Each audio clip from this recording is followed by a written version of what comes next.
Ciao, I'm Vito De Salvo, and this is La Dolce Vita. Today's show is all about my two greatest passions, vino e formaggio, wine and cheese. First, I'll show you how to make a homemade ricotta cheese along with some simple cheese and antipasti platters. I'll then walk you through each step of making homemade wine, so stay right there.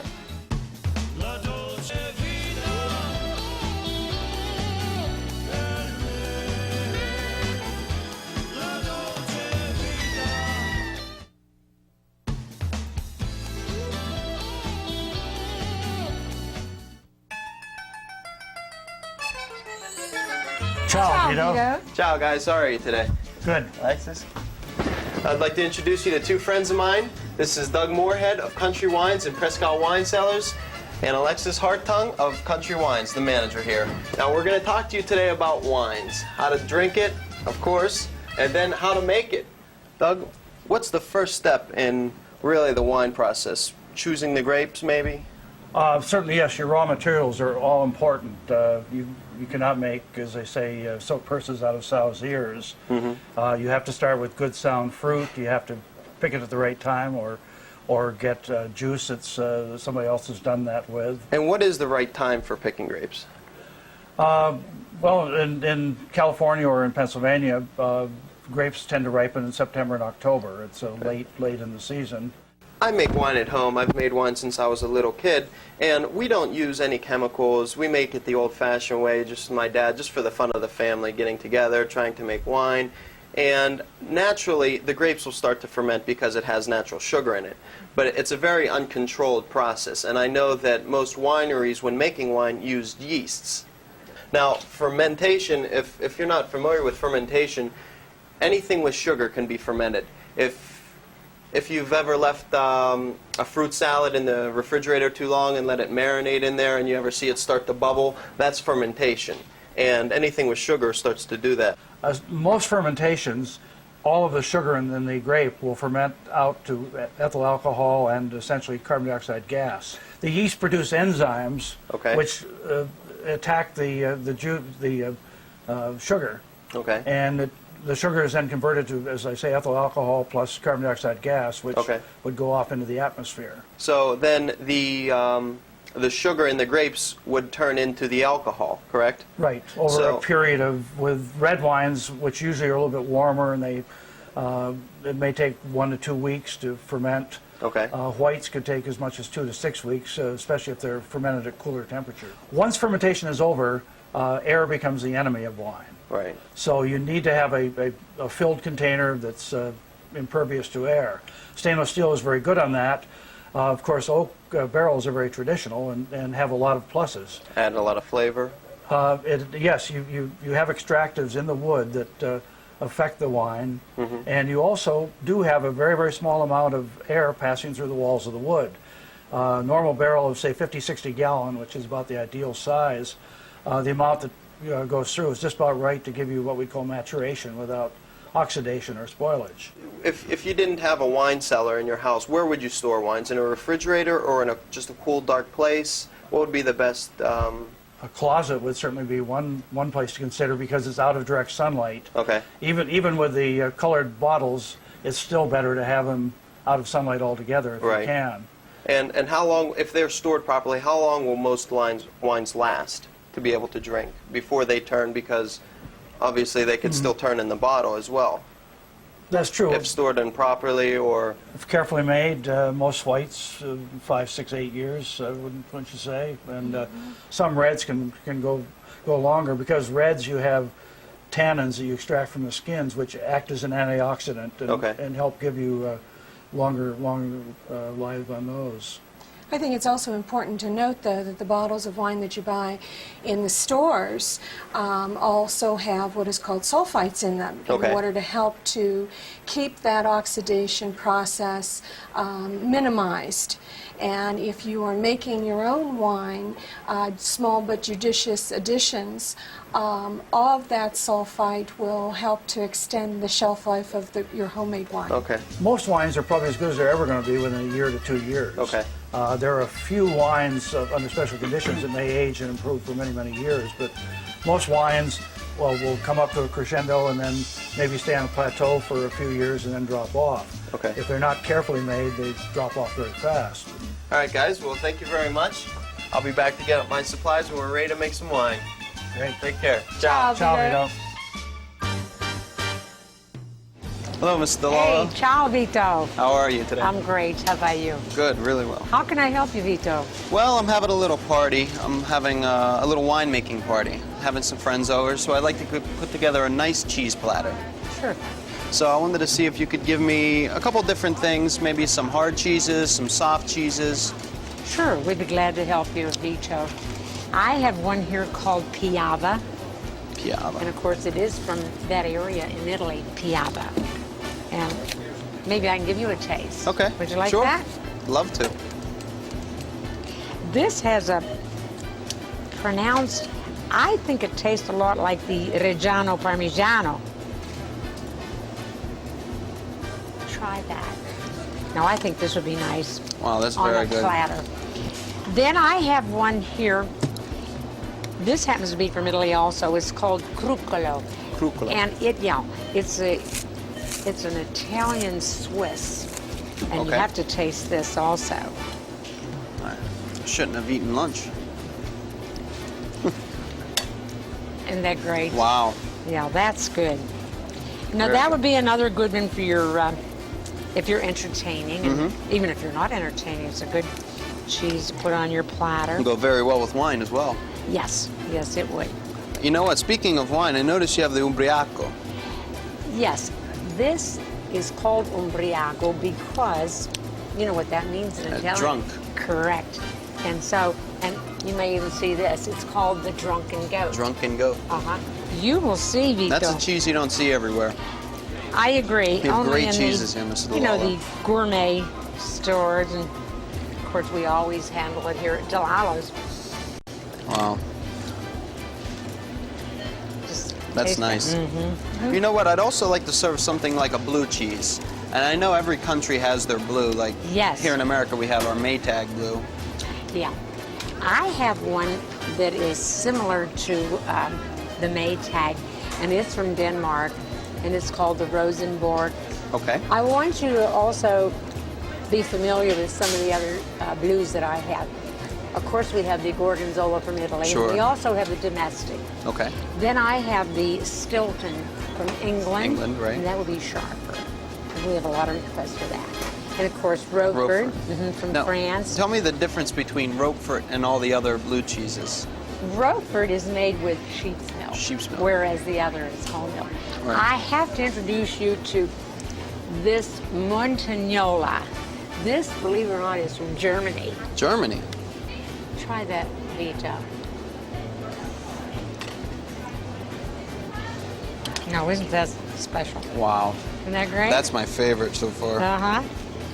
Now that's Montagnola. Really creamy too. Mm-hmm. I ought to cut into one of our loaves of bread, that Talonica Oh, bread. I'd love to wouldn't have that. Your bread is so good. Every time I come up here, I can't help but getting a couple of those. Now, isn't that good, Vito? No, that bread that you mentioned, what was the name of that from the town? You know, my son and I, on one of our business trips to Italy, we stopped at my relatives. And of course, you have to have dinner.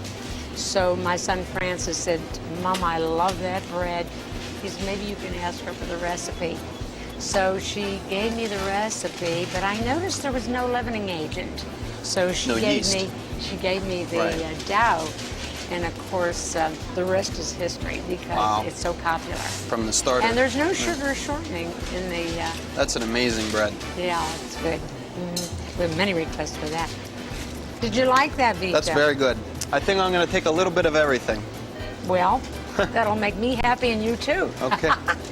Well, thank you very much, Mrs. It's been a DeLallo. pleasure. Ciao. Okay, ciao. When we come back, I'll show you how to make a homemade ricotta cheese and how to put together an attractive cheese platter. So don't go away.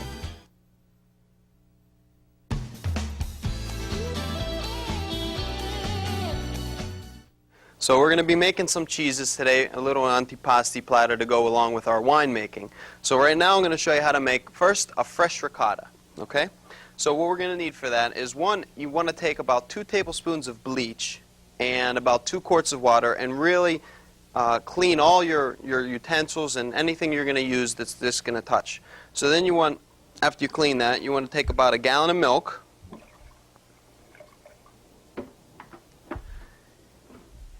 And a cup or a half a pint of heavy cream. And you want to bring that up about 212 degrees, which is boiling, but you really don't want it to bring it just right before that. 200 degrees is perfect, but you want to make sure not to scald the milk, okay? And be careful not to walk away from this because it could overboil.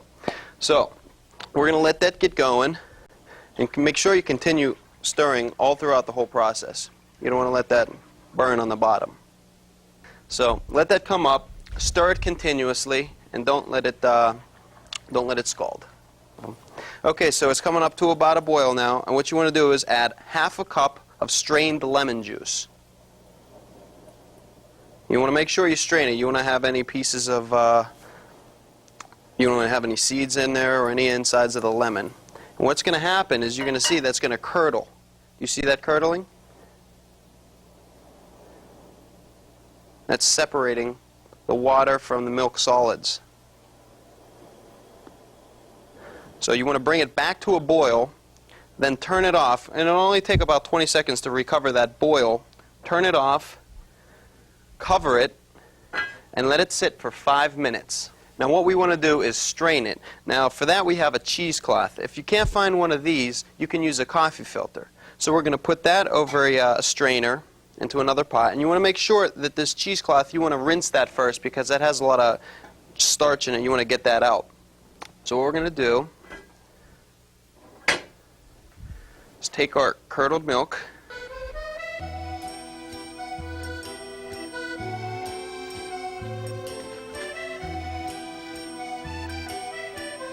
okay, so what you want to do now, after that sits for a second and drains out, pull that cheesecloth together. Be very careful because this is very hot at this point. Try to wring out as much as you can. And what you want to do is tie a piece of string around that. And you can just hang it to the top of your sink until it cools down a little. Letting gravity actually let that keep dripping through. And then after that you can open it up and season it. And like this would be a fresh ricotta, and you can use that for any type of, if you wanted to make a lasagna or something like that. Now if you put it in the refrigerator for at least a day, at least 2 days, that would become a ricotta salata, and it becomes a little harder, which we have here.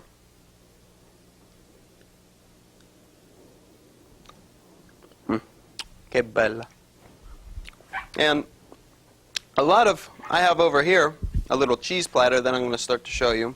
And what you want to do is when you're serving a party, you want to really kind of label them, make it look nice, put them on a nice board, and always have a couple different knives for each different kind of cheese, because you don't want to mix the flavors of the cheese. So if you have a couple different knives, a couple for hard cheeses, a couple for soft cheeses, and you also, when you're serving cheeses, you want to let them sit out at least a half an hour, come up to room temperature. You don't want to serve them very cold.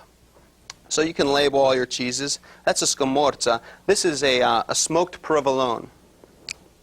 Then we have a regular imported gorgonzola. Then we have the ricotta salata, just what we made over there. Now this is a drunken goat cheese. This goat cheese is taken from, after when they make wine, they have the grapes, the mash left over, and what they do is they cover that whole cheese in that and let that age in that. And they really pick up some of the flavor of the grape. Then we have a crema provata. This is from Greece. Now we have one more cheese for you today. I'm going to show you. This is a Swiss, not a Swiss cheese, but a Swiss-made cheese. Now this cheese, let me show you it, has a rind, an orange rind on the outside, white on the inside. Now you can buy this many places, but you have to buy this little tool to use this cheese. It's very neat, and if you had this at a little party, people talk about this all the time. Just punch this right down the middle, okay, put the little handle on top, And you don't have to worry about peeling it. What we're going to do is you just spin it around, pressing very lightly, and it makes almost like a rosette. See that? And what happens is the outside just peels away naturally, falls onto the edge. The name of the tool that's used is called a girolè because it goes around. Giro in Italian means to go around. So that's why they call this a girolè. We're going to set that one right there, and that's always a winner. Now what I do just to finish this up is you want to take a really good aged balsamic vinegar. Usually I don't do too many things with cheeses. If you would like, put in the center a little bowl of honey or a little different marmalades, I think that's great. What I like to do with this one is just sprinkle a little balsamic vinegar. This is aged 25 years.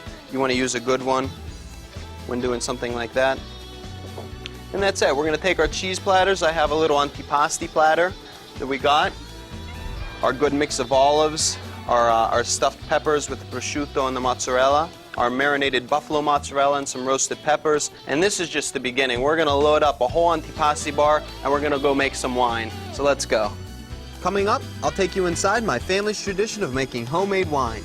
So stay right there.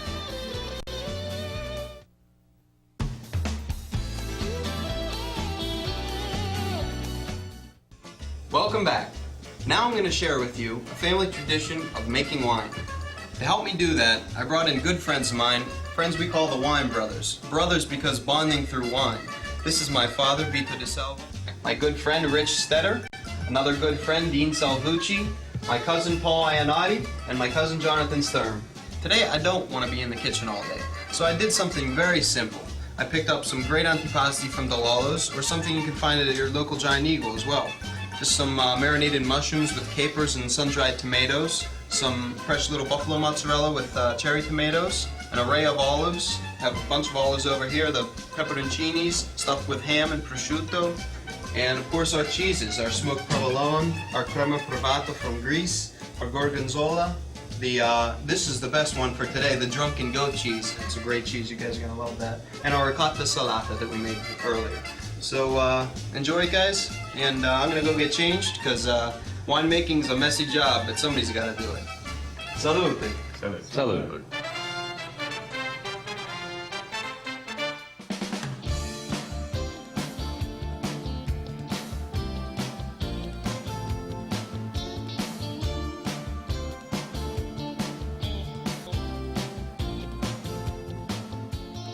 Now this is the first step in the winemaking process. We have to crush the grapes. So to do that, aside from one of the most traditional ways of crushing grapes, stomping on them with your feet, we're going to use a hopper.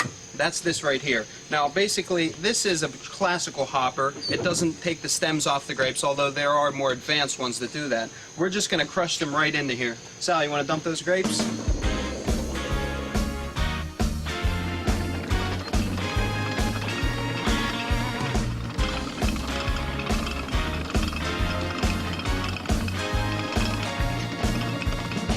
Okay, so after the grapes have been crushed, you have to let them ferment. Now what the fermenting process is turning the sugar in the grapes into alcohol. So that fermenting process takes anywhere from 1 week to 2 weeks based on outside temperatures and things of that nature. And what will happen is the grapes will actually rise to the top and the liquid will sink down. So you have to always mix that up every once in a while and get that all so it ferments evenly. So then what we're going to do is we're going to pump out, after that 2-week period, we're going to pump out the juice with a pump right into our barrels and move into the next step of the winemaking process.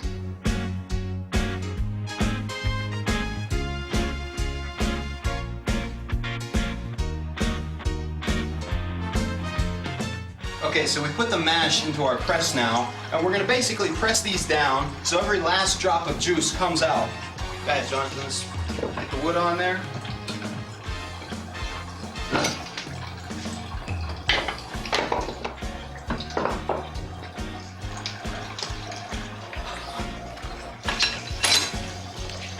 Now we crank.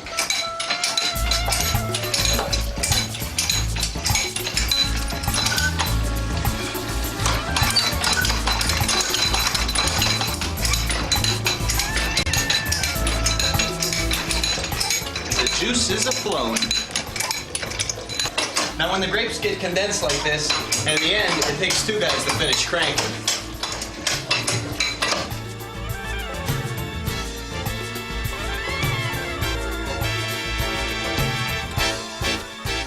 So now our wine has been put into the barrels. Now, grapes generally come into season and ready to make wine around September and October. So at the earliest to be able to drink this, it'd be ready around the late spring. Now, sometimes we leave it in up to 1 year, even 2 years. Of course, leaving it in there up to 2 years just ages the wine a little better. Now, there's two real enemies of wine, heat and air. So you want to keep those both out of it. That's why we have air lockets on, so any air comes out of that and no air gets in. Now, you have to do a filtering process during this year period, and basically what you want to do, what we call is racking, and what that is taking one tube and pulling the wine out of one barrel and putting it to another, leaving in any sediment that would form at the bottom of the barrel. Now, we do this basically 2 or 3 times a year. So that's pretty much our filtering process, and after that we can bottle it and drink it. And that's how you make wine. Thanks for watching. I'm Vito De Salvo. We'll see you next time on the Dolce Vita. Salud.